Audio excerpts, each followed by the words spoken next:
Hello दोस्तों, तो आज मैं बताता हूँ आपको एक बच्चे के बचपन में की शरारत की एक रोचक घटना। एक बच्चा था 18वीं शताब्दी में जो क्लास में कैलकुलेशन करने में बहुत माहिर था। टीचर उसको जो भी कैलकुलेशन देता था, वो फटाफट सेकंड्स में उसको कर दे देता था। तो ऐसे में टीचर ने उसको एक बार लंबे समय तक बिज़ी रखने के लिए एक कैलकुलेशन दिया और कहा जाओ कि ऐड कर लाओ 1 से लेकर 100 तक के नंबर्स को जोड़ कर लाओ। और टीचर को लगा कि इससे शायद वो लंबे समय तक बिज़ी रहेगा। पर वो भी बहुत शातिर था। उसने क्या करा, सम ऑफ 100 टर्म्स निकालने के लिए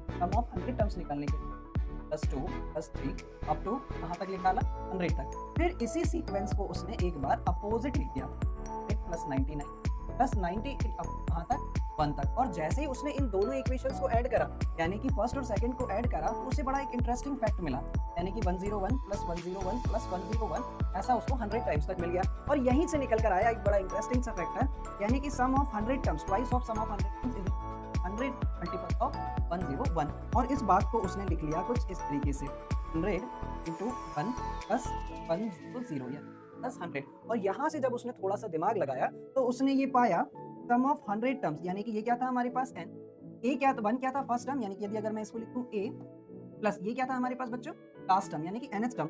it simply means sum of nth term is equals to 2 को यदि इधर ट्रांसपोज कर लिया जाए तो n/2 a प्लस an। और यहीं से मिला हमें एक interesting factor, sum of nth term, जिसको आज पूरी दुनिया बहुत इत्मीनान से पढ़ती है। आगे चलकर इसी का मॉडिफिकेशन किया गया और हमने पाया सम ऑफ nth टर्म को तो हम इस सकते हैं a nth टर्म बराबर क्या होता है a प्लस n माइनस 1। तो ये फाइनली हमें 2 प्लस n माइनस ये थी और का परिणाम। पूरी दुनिया सम ऑफ nth टर्म के